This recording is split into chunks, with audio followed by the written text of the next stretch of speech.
న్యూఢిల్లీ జంతర్ మంతర్లో ప్రస్తుతం జరుగుతున్న neat paper protest వెనుక ఎఫ్సిఆర్ఏ బిల్ ఉందా? నేపాల్, బంగ్లాదేశ్ తరహాలో డీప్ స్టేట్ భారతదేశంలో ప్రభుత్వాన్ని కూల్చడానికి ట్రై చేస్తోందా అనే అనుమానాలు చాలా మందిలో ఉన్నాయి.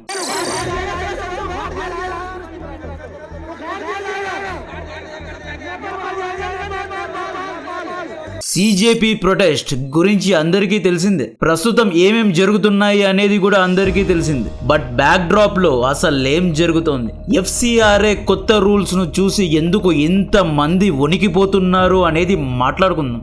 ఈ వీడియో మధ్యలో ఒక కామన్ పాయింట్ కు అరైవ్ అవుదాం. డాట్స్ కనెక్ట్ చేద్దాం. ఈ గుంటనక్కలను ఎక్స్పోజ్ చేద్దాం.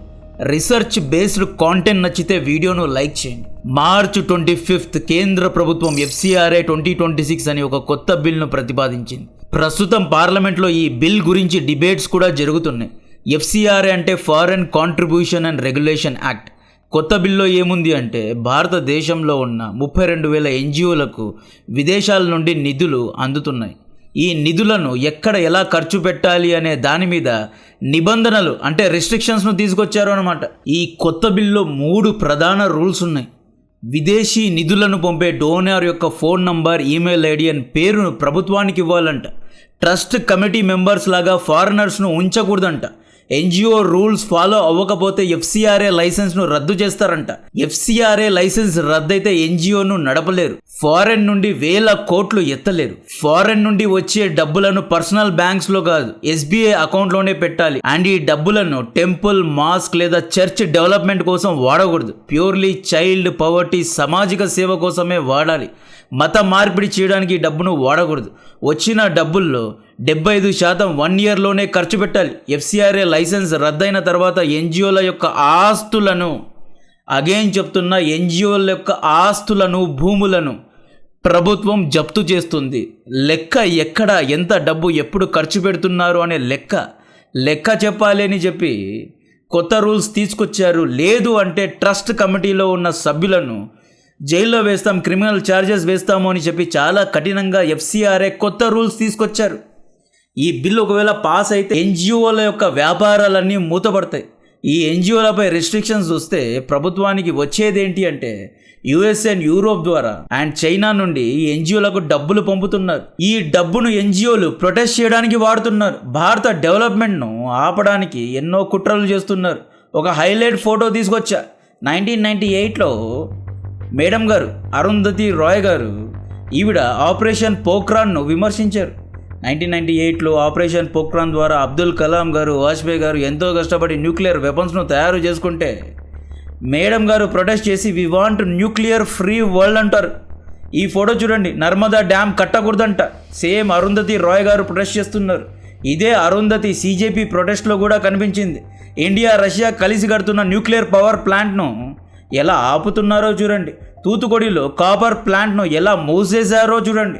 రీసెంట్గా అండమాన్ నికోబార్లో మోస్ట్ స్ట్రాటజిక్ పోర్టు కట్టకూడదని చెప్పి ఇదే ఎన్జిఓలు ప్రొటెస్ట్ చేశాయి. లాంగ్ స్టోరీ షార్ట్, ప్రభుత్వం మార్చిలో ఎఫ్సిఆర్ఏ బిల్ ప్రవేశపెట్టింది. న్యూఢిల్లీలో బిల్ ప్రవేశపెడితే వైట్ హౌస్లో సౌండ్ వచ్చేసింది. USA foreign relation committee head James Rich FCRA బిల్ను వ్యతిరేకించాడు. మీ దేశంలోనే ఎన్నో సమస్యలు ఉన్నాయి. యుక్రెయిన్, ఇరాన్ యుద్ధాలు, గన్ వైలెన్స్, తారీఫ్, డెట్స్, ఇన్ని సమస్యల్లో ఒక చిన్న బిల్, అది కూడా ఇండియాలో ప్రతిపాదించిన బిల్ను చూసి ఎందుకు రియాక్ట్ అయ్యాడు? కట్ చేస్తే మే 23 మార్కో రూబియో ఉరుకులు పరుగుల మీద ఇండియాకు వచ్చాడు. ఇతన్ని ఇండియాకు పంపారు. ముంబై, ఢిల్లీకు వెళ్ళి ఇండియన్ పొలిటీషియన్స్ను కలవకుండా డైరెక్ట్గా ఇతను ఫ్లైట్ వేసుకెళ్ళి డైరెక్ట్గా కోల్కతాలో ల్యాండ్ అయ్యాడు.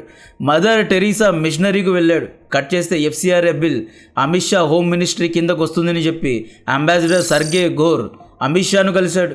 అన్ని విషయాల్లో కొట్టుకు సచ్చే యుఎస్ఏ ప్రభుత్వ ప్రతిపక్ష పార్టీలు ఎఫ్సిఆర్ఏ బిల్ను రద్దు చేయాలని చెప్పి ఒక్కటిగా వ్యతిరేకించారు. యుఎస్ఏ నాయకులు వ్యతిరేకిస్తున్నారు అంటే ఈ బిల్ డెఫినెట్గా పాస్ అవ్వదు. దౌత్యపరంగా ఈ బిల్ వెనక్కి తీసుకోవాలి అని ఒత్తిడి పెట్టారు. జూన్ 23 ప్రభుత్వం ఎఫ్సిఆర్ఏ చట్టంలోనే కొత్త రూల్స్ను తీసుకొచ్చింది. అంటే కొన్ని అమెండ్మెంట్స్ చేసింది. బిల్ను పాస్ చేయలేదు, బట్ కొన్ని కొత్త రూల్స్ తీసుకొచ్చింది అన్నమాట. స్ట్రిక్ట్గా డోనార్ ఎవరు అనే లిస్ట్ ఇవ్వండి, ఆస్తులను జప్తు చేస్తాము అని కార్యనిర్వహణ చట్టాలు తీసుకొచ్చారు. ఇక్కడ భారత ప్రభుత్వం అమెరికన్ దౌత్యవేత్తలకు చూపించిన వీడియో డొనాల్డ్ ట్రంప్ ఏమంటాడు అంటే ఇండియాలో ప్రభుత్వాన్ని మార్చడానికి $21 మిలియన్ యుఎస్ఏడ్ ఖర్చు పెట్టింది అని చెప్పి డొనాల్డ్ ట్రంపే చెప్పాడు. $1 million for voter turnout in India. What do we need to spend $21 million for voter turnout in India? Wow, $21 million. I guess they were trying to get somebody else elected. $21 million. I guess they were trying to get somebody else elected. India ఏమంటోంది అంటే ఇండియాలో ప్రభుత్వాన్ని మార్చడానికి మీరు డబ్బులు పంపుతున్నారు కాబట్టి FCRA కొత్త బిల్లును తీసుకొచ్చాము అని చెప్పి చాలా గట్టిగా మనం కూడా మాట్లాడుతున్నాం. నెక్స్ట్ మేలో నీట్ పేపర్ లీక్స్ జరిగాయి. ఇది నిజంగా ప్రభుత్వ నిర్లక్ష్యమే. ఇక్కడ I'm not taking away anything from students. జెన్యూన్గానే స్టూడెంట్స్ బాధపడ్డారు, ప్రొటెస్ట్ కూడా చేశారు. బట్ ఈ నీట్ను తమ అనుకూలం కోసం ఎలా వాడుకున్నారో చూడండి. నీట్ ప్రొటెస్ట్ మొత్తాన్ని హైజాక్ చేసేసి FCRA బిల్ రద్దు చేయకపోతే నీట్ ప్రొటెస్ట్ను ఇంకా వేగవంతం చేస్తాము లేదా ప్రభుత్వం పని చేయకుండా చూసుకుంటాము అని చెప్పి ఇండైరెక్ట్గా FCRA బిల్ను వ్యతిరేకించిన USA ప్రభుత్వ ప్రతిపక్ష పార్టీలు అంటే USA డీప్ స్టేట్ పన్నిన ఒక కుట్ర ఇది. ఇక్కడ నేపాల్, బంగ్లాదేశ్లో కూడా సరిగ్గా ఇలాగే జరిగింది. ఇది న్యూఢిల్లీ వరకే ఆగదు, దేశవ్యాప్తంగా ఇది వ్యాపిస్తుంది. నేపాల్లో కూడా సేమ్ ఇలాగే అమెరికన్ సోషల్ మీడియా యాప్స్ను బ్యాన్ చేశారు అని చెప్పి USA డీప్ స్టేట్ ఇంట్రెస్ట్కు అగెన్స్ట్గా పనిచేశారు అని చెప్పి హంపీ నేపాల్ అనే NGOల ద్వారా డబ్బులను ఫండ్ చేసి ప్రొటెస్ట్ చేయించారు. నేపాల్ అనేది చిన్న దేశం. బంగ్లాదేశ్ సెయింట్ మార్టిన్ దీవులను ఇవ్వలేదు. షేక్ హసీనా చైనా ఇండియాతోనే ఎంగేజ్ అవుతోంది అని చెప్పి ఎంతో డబ్బులను ఫండ్ చేసి అక్కడ ప్రొటెస్ట్ చేయించింది. ఆ తర్వాత deep state and Norwegian parliament Nobel శాంతి పురస్కారం ఇచ్చిన మొహమ్మద్ యూనిస్ను కూర్చోబెట్టారు అండ్ అమెరికా తమ ఇంట్రెస్ట్ను ఫుల్ఫిల్ చేసుకుంది. ఇప్పుడు ఇండియాలో కూడా సరిగ్గా ఇదే జరుగుతోంది. జూలై 17న న్యూఢిల్లీలో ఉన్న అమెరికన్ ఎంబసీ ఫలానా జూలై 20న ప్రొటెస్ట్ జరుగుతోంది, జూలై 21న ఫార్మర్స్ ప్రొటెస్ట్ చేస్తున్నారు, అక్కడికి వెళ్ళొద్దు ఇక్కడికి వెళ్ళొద్దు అని చెప్పి ఒక పెద్ద లేఖ రాసింది. ఈ ప్రొటెస్ట్ జరుగుతుంది అని సామాన్య ప్రజలకు తెలియదు, ప్రభుత్వానికి తెలియదు, పోలీసులకు కూడా తెలియదు. బట్ అమెరికన్ ఎంబసీకు ఎలా తెలిసిపోయింది? ఇక్కడ గేమ్ అనేది చాలా అంటే చాలా క్రూషియల్ ఫేస్కు వెళ్ళిపోయిందండి. ఆ పార్టీలో పనిచేసిన అబ్జిత్ దీప్కే స్టూడెంట్ తరపున CGP పార్టీ స్థాపించాడు. ఎక్కడి నుండి USAలో కూర్చొని స్థాపించాడు. ఇతన్ని వయా NGO స్టైపెండ్ లేదా రికమెండేషన్ ద్వారానే USAకు పంపించుంటారు. ఫెలోషిప్ ద్వారా వెళ్ళి ఉంటాడు. Normally Aam Aadmi party fellowship కోసం తమ యంగ్ ఫాలోవర్స్ను, తమ యంగ్ పార్టీ వర్కర్స్ను జర్మనీ, UK అండ్ USAకు పంపుతూ ఉంటుంది. ఇది అందరికీ తెలిసిన విషయమే. ఆ తర్వాత ఇండియాకు వచ్చాడు దీప్కే. జంతర్ మంతర్లో ప్రొటెస్ట్ ఆర్గనైజ్ చేశాడు. CJP స్పోక్స్ పర్సన్ లాగా సౌరవ్ దాస్ను నియమించారు. సౌరవ్ దాస్ అనే వ్యక్తి ఉమర్ ఖలీద్ను కలిశాడు. ఈ సౌరవ్ దాస్ ఇమేజ్ చూడండి. ఈ వ్యక్తి నార్వేలోని వరల్డ్ ఎక్స్ప్రెషన్ ఫోరంలో జాయిన్ అయ్యాడు. మే 18th మోడీ గారు నార్వే వెళ్ళినప్పుడు హెలీ లింగ్ అనే ఒక Norway journalist out of nowhere మీరెందుకు మీడియాతో ప్రెస్ మీట్ చేయరు, మీడియా క్వశ్చన్స్ను తీసుకోరు అని చెప్పి మోడీ గారిని విమర్శించారు. ఆ హెల్లీ లింక్ జాయిన్ అయిన ఒక వరల్డ్ ఎక్స్ప్రెషన్ ఫోరంలో సౌరవ్ దాస్ కూడా జాయిన్ అయ్యాడు. అండ్ నార్వేగియన్ పార్లమెంట్ సభ్యులు నేషనలిస్టిక్ రైట్ వింగ్ పార్టీస్ను హేట్ చేస్తారు. ఇదే నార్వేగియన్ పార్లమెంట్ నోబెల్ శాంతి పురస్కారాలు కూడా ఇస్తూ ఉంటుంది. డొనాల్డ్ ట్రంప్ రైట్ వింగ్ అని చెప్పి డొనాల్డ్ ట్రంప్కు నోబెల్ ప్రైజ్ ఇవ్వలేదు. నేతన్యాహును, ఇజ్రాయెల్ను ఎన్నోసార్లు విమర్శించారు. ఇక్కడ నార్వేగియన్ పార్లమెంట్కు రైట్ వింగ్ లీడర్స్ అంటే ఇష్టం లేదు అనేది ఇక్కడ క్లారిటీగా తెలిసిపోతోంది. నార్వేకు చెందిన ఆమ్నెస్టీ ఇంటర్నేషనల్ ఫోరం అనే ఒక పెద్ద NGO, నార్వేలోని one of the top 3 NGO ఇది. ఈ NGO FCRA బిల్ను వ్యతిరేకించిందండి. కావాలంటే ఈ ఆర్టికల్స్ చూడండి. సౌరవ్ దాస్ అటెండ్ అయిన వరల్డ్ ఎక్స్ప్రెషన్ ఫోరంలో ఆమ్నెస్టీ ఇంటర్నేషనల్ యొక్క సెక్రటరీ జనరల్ అయిన ఆగ్నీస్ కొలార్మడ్ అనే ఈ పెద్దావిడ ఎన్నోసార్లు ప్రసంగాలు ఇచ్చింది. యాక్చువల్లీ ఆమ్నెస్టీ ఇంటర్నేషనల్ టికెట్స్ ఇచ్చి సౌరవ్ దాస్కు ఈ ట్రిప్కు ఫండింగ్ చేసింది. ఇదే ఆగ్నిస్ మేడం గారు 2024లో సౌరవ్ దాస్ యొక్క హెడ్ అయిన అంటే గురువైన అరవింద్ కేజ్రీవాల్ అరెస్ట్ అయిన తర్వాత ఈవిడ ఖండించారు. కావాలంటే ఈ ఆర్టికల్ చూడండి. ఎక్కడో నార్వేలో ఉన్న NGO సమాజ సేవ చేసుకోకుండా లిక్కర్ స్కామ్లో అరెస్ట్ అయిన ఒక ముద్దాయికి ఎందుకు సపోర్ట్ చేసింది? ఇండియన్ రాజకీయాల పట్ల ఆమ్నెస్టీ ఇంటర్నేషనల్కు ఎందుకంత కన్సర్న్? అందరూ దొరుకుతారు. ఇదే ఆమ్నెస్టీ ఇంటర్నేషనల్ ఇజ్రాయెల్ను తీవ్రంగా విమర్శించింది. గాజాలో జెనోసైడ్ జరుగుతోంది అని చెప్పింది. ఇదే ఆమ్నెస్టీ ఇండియాలో ఉన్న 14,500 NGOల లైసెన్స్ను రద్దు చేయొద్దు అని చెప్పి లాబీ చేస్తుంది. అరే మా దేశంలో మా పార్లమెంట్లో ఒక బిల్ను మేము పాస్ చేసుకుంటాం లేదా ఫెయిల్ చేసుకుంటాం. నార్వే, వాషింగ్టన్, న్యూయార్క్ ఎందుకంత బాధ కలుగుతోంది? జూన్ ఫస్ట్ వీక్ జంతర్ మంతర్లో CJP ప్రొటెస్ట్ స్టార్ట్ చేసింది. జూన్ 23 ఏం జరిగింది, FCRAలోని పాత బిల్లోనే అంటే పాత చట్టాల్లోనే కొన్ని అమెండ్మెంట్స్ తీసుకొచ్చారు. బిల్ ఇంకా పాస్ కాలేదు. బిల్ రేపో మర్నాడో లేదా నెక్స్ట్ వీక్ పాస్ అవుతుంది. జూన్ 28 సడన్గా Sonam Wangchuk hunger strike start చేశాడు. వాంగ్చుక్ 2018లో రామన్ మ్యాగ్సెసే అవార్డు ఇచ్చారు. ప్రొటెస్ట్కు కేజ్రీవాల్ కూడా జాయిన్ అయ్యాడు. 2006లో కేజ్రీవాల్ కూడా మ్యాగ్సెసే అవార్డు వచ్చింది. షబానా ఆజ్మీ ప్రొటెస్ట్లో జాయిన్ అయింది. అరుంధతి రాయ్ అండ్ ఈ ప్రొటెస్ట్లో 2021లో USA ద్వారా యాంటీ కరప్షన్ ఛాంపియన్ అవార్డు అందుకున్న అంజలి భరద్వాజ్ జాయిన్ అయింది. 2023లో ఇదే అవార్డు USA నుండి అందుకున్న నిఖిల్ దే జాయిన్ అయ్యాడు. వీళ్ళందరి common point directly or indirectly CJP protest చేయిస్తున్న వారందరూ NGOతో లింక్ అయి ఉన్న వాళ్ళే లేదా USA ద్వారా అవార్డ్స్, స్కాలర్షిప్స్, ఫెలోషిప్స్ పొందిన వారే. ఇప్పుడు డాట్స్ను కనెక్ట్ చేద్దాం. షబానా ఆజ్మీ NGO పేరు మిన్జ్వాన్ వెల్ఫేర్ సొసైటీ. ఈ NGO లోపల చూస్తే ఈవిడ ఫ్యాషన్ బట్టలు అమ్ముతోంది. సమాజ సేవ కాదు, ఈవిడ సల్వార్ కమీజ్లు అమ్ముతోంది. ఈమె CJP ప్రొటెస్ట్లో నాటకాలు ఆడి స్టూడెంట్స్ను రెచ్చగొట్టింది. రైట్, ఈవిడపై ఉన్న ఆరోపణలు, ఈవిడ యాక్షన్ ఎయిడ్ అసోసియేషన్ అనే ఒక NGOలో గవర్నింగ్ బాడీలో పనిచేస్తోంది. ఈ NGOపై 2015లో రేడ్ జరిగింది. ఇన్వెస్టిగేషన్లో కళ్ళు చెదిరే విషయాలు బయటపడ్డాయి. 2015లోనే అప్పట్లో 87 కోట్ల ఫారెన్ ఫండింగ్ ఎత్తిందంట. 2015లోనే బాహుబలి 1 సినిమా రిలీజ్ అయింది. ఎంతో కష్టపడి విజువల్ వండర్ను క్రియేట్ చేస్తే 1లో ప్రొడ్యూసర్స్కు ప్రాఫిట్ రాలేదు, కలెక్షన్స్ వచ్చాయి. అండ్ ఆ డబ్బును వీళ్ళు బాహుబలి 2లో ఇన్వెస్ట్ చేసి ఆ తర్వాత ప్రాఫిట్స్ పొందారు. బట్ ఈ ఫెయిల్డ్ యాక్ట్రెస్ షబానా ఆజ్మీ ఏమీ చేయకుండా 77 కోట్లు ఇల్లీగల్గా ఫండింగ్ ఎత్తిందండి. అందుకనే బాలీవుడ్కు సినిమాల పట్ల, టెక్నాలజీ పట్ల అంటే ఇంట్రెస్ట్ లేదు. Because they are getting money. 23 కోట్లు రిస్ట్రిక్టెడ్ డోనర్స్ ద్వారా డబ్బులు ఎత్తింది షబానా ఆజ్మీ. అండ్ ఇందులో 45 కోట్లు 45 క్రోర్స్ మిగతా NGOలకు పంపింది. ఈవిడ ఫండింగ్ నార్వే నుండి కూడా ఎత్తింది. Next Sonam Wangchuk, the superstar. ఇతను సెక్మోల్ అండ్ HIAL 2 NGOలను నడుపుతున్నాడు. ఇతను CJPలోనే హంగర్ స్ట్రైక్ చేశాడు అనుకోవద్దు. ఇది ఇతని ఫస్ట్ హంగర్ స్ట్రైక్ కాదు, ఎన్నో రికార్డ్స్ బద్దలు కొట్టాడు. ఇది 5వ హంగర్ స్ట్రైక్.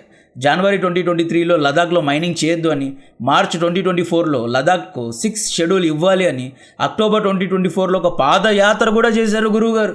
సెప్టెంబర్ 2025లో లదాఖ్కు స్టేట్హుడ్ ఇవ్వమని, లదాఖ్కు 12 గిగావాట్ సోలార్ పార్క్ కట్టొద్దు అని, మైనింగ్ చేయొద్దని, డెవలప్మెంట్ చేయొద్దని ఎన్నో ప్రొటెస్టులు చేశాడు. ఎప్పుడూ ఇండియాను వ్యతిరేకిస్తూ కథనాలు రాసే డాన్ పత్రిక మీడియా ఈవెంట్ కోసం ఇతను పాకిస్తాన్కు వెళ్ళాడు. Gilgit Baltistan లదాఖ్ను కలిపేద్దామన్నాడు. Indian ఆర్మీను విమర్శించాడు. China army లోపలికి వచ్చేస్తే మేము ఇక ఆపము అన్నట్లు, అంటే చాలా విచిత్రంగా మాట్లాడడం స్టార్ట్ చేశాడు. ఇతను ఐస్ స్థూపాను కనుక్కోలేదు. యాక్చువల్లీ ఐస్ స్థూపాను చొవానీ నార్పల్ అనే ఒక సైంటిస్ట్ కనుక్కున్నారు. ఈయనకు పద్మశ్రీ అవార్డు కూడా ఇచ్చారు. ఫ్రీ క్రెడిట్ కోసం వెతుకులాడే వ్యక్తి వాంగ్చుక్. 2007లో కాంగ్రెస్ పార్టీ ఇతన్ని హెచ్చరించింది. 200 కెనాల్స్ను ఆక్రమించుకున్నావు, చైనా పాక్తో నీకు లింక్స్ ఉన్నాయి అన్నట్లు మా దగ్గర ఆధారాలు ఉన్నాయి, ఫారెన్ NGOs ద్వారా డబ్బులు ఎత్తుతున్నావు, జాగ్రత్తగా ఉండు సోనం వాంగ్చుక్ అని కాంగ్రెస్ పార్టీ కూడా ఇతన్ని హెచ్చరించింది.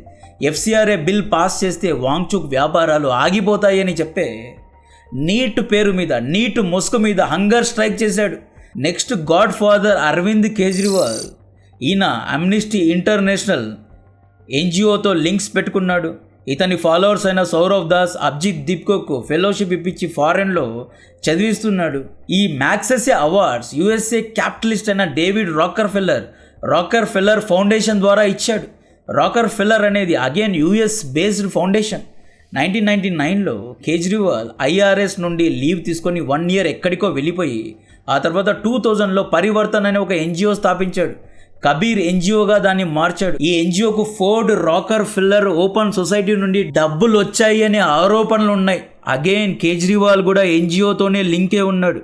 అంజలి భరద్వాజ్ కూడా కేజ్రీవాల్తో పనిచేసి RTA యాక్టివిజం చేసింది. అంజలి భరద్వాజ్ కూడా ఒక NGO ఉంది. అండ్ ఈవిడకు USA యాంటీ కరప్షన్ ఛాంపియన్ అనే అవార్డు కూడా ఇచ్చింది. నెక్స్ట్ నిఖిల్ దేగ్ కూడా అవార్డు వచ్చింది. దీప్కే USAలో చదువుకున్నాడు. సౌరవ్ దాస్ నార్వేకు ట్రైనింగ్ కోసం వెళ్ళాడు. అండ్ ఈమె ఆతిషి మార్లేనా UKలో ఫెలోషిప్లో UKలో చదువుకుంది. అండ్ వీళ్ళందరికీ ఒక లెఫ్ట్ లాబీతో లింక్స్ ఉన్నాయి అనేది క్లియర్గా కనిపిస్తోంది. ఈ ప్యాటర్న్ మీరు చూసుకుంటే ఆమ్నెస్టీ ఇంటర్నేషనల్, రాకర్ ఫెల్లర్ వీళ్ళందరూ దేన్ని ప్రోత్సహిస్తారు? Green energy, electric batteries, solar panels వీటినే ప్రోత్సహిస్తారు. బికాస్ వీళ్ళకు దీంట్లో ఇన్వెస్ట్మెంట్స్ ఉన్నాయి. ఈ లెఫ్ట్ లాబీ పర్యావరణం కలుషితం అవుతోంది, అండమాన్ నికోబార్లో అది కట్టద్దు, ఐలాండ్స్లో ఇది చేయొద్దు అని చెప్పి హితోపదేశాలు చేస్తూ ఉంటారు. ఇక్కడ కామన్ పాయింట్ ఏంటయ్యా అంటే ఈ లెఫ్ట్ లాబీ ఒకటి నేషనలిస్టిక్ పార్టీకు అగేన్స్ట్గా పనిచేస్తోంది, రైట్ వింగ్ పార్టీస్కు అగేన్స్ట్గా పనిచేస్తోంది. లదాఖ్లో స్టేట్హుడ్ ఇవ్వలేదు, ప్రొటెస్టర్స్ను అణిచివేస్తున్నారు, ఇండియాలో డిక్టేటర్షిప్ ఉంది ఉంది ఉంది అని చెప్పి ఒక నేరేటివ్ను బిల్డ్ చేయడానికి ఈకో సిస్టమ్ ట్రై చేస్తోంది. నరేంద్ర మోడీ గారు డిక్టేటర్షిప్లో కూడా స్టార్ట్ చేయలేదు. డిక్టేటర్షిప్ అంటే చైనాను చూసి నేర్చుకోవాలి, రష్యాను చూసి నేర్చుకోవాలి. చైనాలో ఒక్కడంటే ఒక్క ప్రొటెస్ట్ ఇప్పటి వరకు అంటే 1989 నుండి జరగలేదు. బికాజ్ చైనాలో ఎన్జిఓలే లేవు, చైనాకు ఫారెన్ ఫండింగ్ చేయడానికే లేదు, చైనా యొక్క రాజకీయాలను ఎవరూ శాసించలేరు. బట్ ఇండియాలో అలా కాదు. ఇండియాలో ఎప్పుడు ఎవడు ఎలాగైనా ప్రొటెస్ట్ చేయగలడు. ఇక్కడ డీప్ స్టేట్ భారత ప్రభుత్వానికి ఇస్తున్న సందేశం ఏంటి అంటే, మీరు కనుక FCRA బిల్ను పాస్ చేసి మా యొక్క ఆస్తులను జప్తు చేస్తే, ఎన్జిఓలను రద్దు చేస్తే మేము భారత్లో ఇలాంటి ఒక ప్రొటెస్ట్ను చేయించగలం, భారత్ను అన్స్టేబుల్ చేయగలము అని చెప్పి ఒక సందేశం ఇస్తున్నారు. అండ్ మోర్ ఓవర్ ఈ లెఫ్ట్ లాబీ డీప్ స్టేట్తో ఇంటిగ్రేట్ అయి ఉంటుంది. యుఎస్ డీప్ స్టేట్ లెఫ్ట్ లాబీకే సపోర్ట్ చేస్తుంది. మీరు చూసుకుంటే డొనాల్డ్ ట్రంప్ గెలిచిన వెంటనే డీప్ స్టేట్ను తొక్కుతా అన్నాడు. అండ్ ఇలాన్ మాస్క్ వచ్చేసి డాజ్ అనే ఒక ఫౌండేషన్ స్టార్ట్ చేసి ఈ డీప్ స్టేట్ USAID అని చెప్పి నేపాల్, ఇండియా, బంగ్లాదేశ్ అండ్ ఇతరత్ర దేశాలకు డబ్బులు పంపుతోందని చెప్పి ఎక్స్పోజ్ కూడా చేశాడు. ఆ తర్వాత ఇలాన్ మాస్క్ యొక్క కార్స్పై దాడులు జరిగాయి, ఇలాన్ మాస్క్ యొక్క వ్యాపారాలపై దాడి చేశారు. ఆ తర్వాత ఇలాన్ మాస్క్ తప్పుకున్నాడు. గేమ్ చాలా క్లియర్గా అర్థం చేసుకోండి. నెక్స్ట్ 1900s ఆయిల్ వ్యాపారం చేసే కంపెనీ పేరు రాకర్ ఫెల్లర్, ఆటోమొబైల్ వ్యాపారం చేసే కంపెనీ పేరు ఫోర్డ్, ఐరన్ అండ్ స్టీల్ వ్యాపారాలు చేసేది కార్నిచ్, స్టాక్ మార్కెట్ మ్యానిపులేషన్ చేసే కంపెనీ పేరు జార్జ్ సోరోస్ యొక్క ఓపెన్ సొసైటీ. ఈ 3 కంపెనీస్ క్యాపిటలిస్ట్, లేబర్స్ను అణిచివేసి ఇండస్ట్రీస్లో పని చేయించుకొని డబ్బులు తినేసే బ్యాచ్ వీళ్ళంతా. ఇలాంటి వాళ్ళను చూసే కమ్యూనిస్టులు రంగంలో దిగారు. 1920s వీళ్ళు ఫ్యాక్టరీ ఓనర్స్ అణిచివేస్తున్నారు, క్యాపిటలిజం అనే ఇమేజ్ నుండి బయటపడడానికి ఊరికే పేరు కోసం చారిటీ స్టార్ట్ చేశారు. 1946 సెకండ్ వరల్డ్ వార్ తర్వాత USA వెస్ట్ దగ్గర డబ్బులు అయిపోయాయి. అండ్ ఈ క్యాపిటలిస్టుల దగ్గర అంటే ఫ్యాక్టరీ ఓనర్స్ నుండి ఎస్టేట్ ట్యాక్స్ అని చెప్పి పెద్ద మొత్తంలో ట్యాక్స్ కలెక్ట్ చేయడం స్టార్ట్ చేశారు. ఈ ట్యాక్స్ నుండి తప్పించుకోవడానికే వీళ్ళు Ford, Rockefeller, open society ఫౌండేషన్స్ను స్టార్ట్ చేశారు. ఈ ఫౌండేషన్లో 10 మంది తమ ఫ్యామిలీకి చెందిన వారిని ట్రస్టీగా పెట్టి ఆ ట్రస్టీస్ కూడా శాలరీస్ ఇస్తున్నారు. కోల్డ్ వార్ సమయంలో మిలిటరీ ఫోర్స్ ద్వారా ఇతర దేశాలను ఆక్రమించి పాలించలేమో అని గ్రహించి సాఫ్ట్ పవర్ను తీసుకొచ్చారు. ఈ సాఫ్ట్ పవర్ స్ట్రాటజీ కాన్సెప్ట్ తీసుకువచ్చిందే అమెరికన్ CIA.